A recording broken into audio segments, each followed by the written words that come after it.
जय हिंद दोस्तों, मैं अभिषेक यादव स्वागत करता हूं आपके अपने चैनल स्टडी विथ अभिषेक में। आइए आज हम शुरू करते हैं भारतीय संविधान के कुछ महत्वपूर्ण प्रश्न जो आपके लगभग सभी वनडे एग्जामों के लिए महत्वपूर्ण हैं। शुरू करते हैं। आपका आज का पहला प्रश्न है आपका, निम्नलिखित में से कौन सी जोड़ी संस्था और संविधान के अनुच्छेद सुमेलित हैं? कौन से सही सुमेलित हैं? इसमें आपका ऑप्शन है ए महाधिवक्ता अनुच्छेद 351 में, बी संघीय लोक सेवा आयोग अनुच्छेद 332 में, सी भारत का निर्वाचन आयोग अनुच्छेद 324 में, डी भारत का सर्वोच्च न्यायालय अनुच्छेद 318 में। इसमें आपका सही ऑप्शन है ऑप्शन नंबर सी, भारत का निर्वाचन आयोग अनुच्छेद 324 में। अगला प्रश्न है आज का आपका, भारतीय संविधान के मूल कर्तव्य के विषय में जो कथन सही है वह है कौन सा? ए मौलिक अधिकार के समान मौलिक, बी उल्लंघन पर संविधान द्वारा दंड की व्यवस्था, सी उल्लंघन पर संसद द्वारा दंड की व्यवस्था संभव, डी क्रियान्वित करने की व्यवस्था संविधान के लेख द्वारा। इसमें आपका सही ऑप्शन है ऑप्शन नंबर सी, उल्लंघन पर संसद द्वारा दंड की व्यवस्था संभव। अगला प्रश्न आपका, निम्नलिखित में से कौन सा शब्द भारत के संविधान में उल्लिखित नहीं है?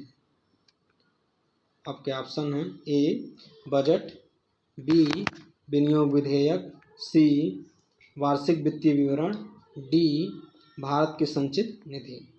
इसमें आपका सही ऑप्शन है ऑप्शन नंबर ए बजट। अगला प्रश्न, भारतीय संविधान का अनुच्छेद 249 संबंधित है किससे? ऑप्शन है ए लोकसभा के विघटन से, बी संसद की प्रशासनिक शक्तियों से, सी राष्ट्रपति के आपातकालीन शक्तियों से, डी राज्य सूची के विषयों के संबंध में संसद की विधायी शक्तियों से। इसमें आपका सही ऑप्शन है ऑप्शन नंबर डी, राज्य सूची के विषयों के संबंध में संसद की विधायी शक्तियों से। अगला प्रश्न, निम्नलिखित में से कौन सा एक भारत के संविधान में राज्य सूची में सम्मिलित नहीं है? आपके ऑप्शन हैं ए पुलिस, बी जेल, सी कानून व्यवस्था, डी आपराधिक दंड प्रक्रिया संहिता। इसमें आपका सही ऑप्शन है ऑप्शन नंबर डी, आपराधिक दंड प्रक्रिया संहिता। अगला प्रश्न, मौलिक कर्तव्यों को लागू किए जाने के संबंध में भारत का संविधान क्या कहता है? आपके ऑप्शन हैं ए इस विषय में संविधान मौन है, बी केंद्र सरकार को उत्तरदायी बनाता है, सी राज्य सरकारों को उत्तरदायी बनाता है, डी स्थानीय प्रशासनिक संस्थाओं को उत्तरदायी बनाता है। इसमें सही ऑप्शन है आपका ऑप्शन नंबर ए, इस विषय में संविधान मौन है। अगला प्रश्न, भारत के संविधान की उद्देशिका में लिखित समता में शामिल सही समूह कौन सा है? आपका ऑप्शन इस प्रकार है, ए आर्थिक और राजनैतिक, बी प्रतिष्ठा और अवसर, सी सामाजिक और राजनैतिक, डी सामाजिक और आर्थिक।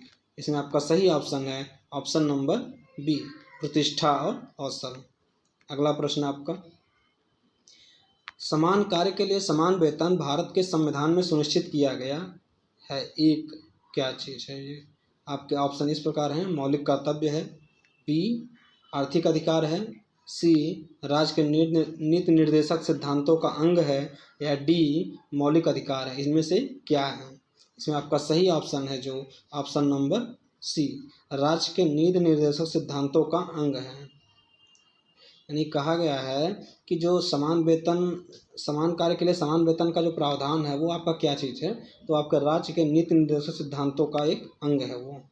आपका अगला प्रश्न है, भारतीय संविधान में धर्मनिरपेक्ष शब्द का अर्थ है क्या चीज़? ए सभी धर्मों की उपेक्षा, बी धर्म का राज्य से पृथकीकरण, सी सभी को उपासना करने की स्वतंत्रता, डी किसी एक धर्म अथवा ईश्वरीय विश्वास का समर्थन न करना। इसमें आपका सही ऑप्शन है ऑप्शन नंबर डी, किसी एक धर्म अथवा ईश्वरीय विश्वास का समर्थन न करना।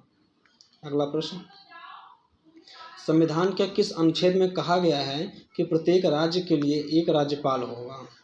आपके ऑप्शन हैं ए अनुच्छेद 150 में, बी अनुच्छेद 151 में, सी अनुच्छेद 152 में, डी अनुच्छेद 153 में। इसमें आपका सही ऑप्शन है ऑप्शन नंबर डी अनुच्छेद 153 में। अगला प्रश्न, कौन से अनुच्छेद के अंतर्गत भारत का सर्वोच्च न्यायालय नागरिकों के मौलिक अधिकारों की रक्षा करता है?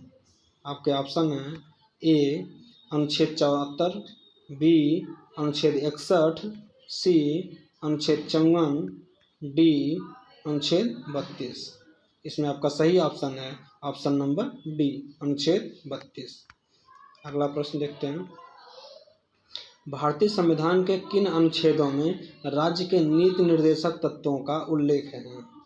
आपके ऑप्शन हैं ए अनुच्छेद 33 से 46 तक में, बी अनुच्छेद 34 से 48 में, सी अनुच्छेद 36 से 51 में, डी अनुच्छेद 37 से 52 में।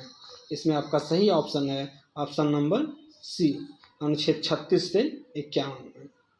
अगला प्रश्न देखते हैं, भारतीय संविधान के अंतर्गत कल्याणकारी राज्य की अवधारणा निम्नलिखित में से किस अनुच्छेद में वर्णित है?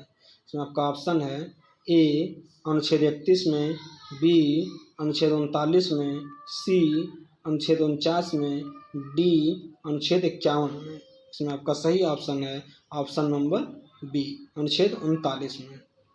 अगला प्रश्न देखते हैं, भारतीय संविधान का कौन सा अनुच्छेद राज्य सरकारों को ग्राम पंचायत के गठन का निर्देश देता है? इसमें ऑप्शन है आपके ऑप्शन ए अनुच्छेद 51, बी अनुच्छेद 32, सी अनुच्छेद 37, डी अनुच्छेद 40।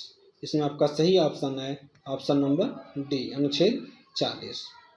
अगला प्रश्न देखते हैं, 42वें संशोधन द्वारा संविधान के किस अनुच्छेद में मौलिक कर्तव्यों को जोड़ा गया है? आपके ऑप्शन हैं ए अनुच्छेद 51 में, बी अनुच्छेद 51A में, सी अनुच्छेद 29B में, डी अनुच्छेद 39C में। इसमें आपका सही ऑप्शन है ऑप्शन नंबर बी अनुच्छेद 51A में। Thank you so much. जय हिंद। मिलते हैं अगले क्लास में।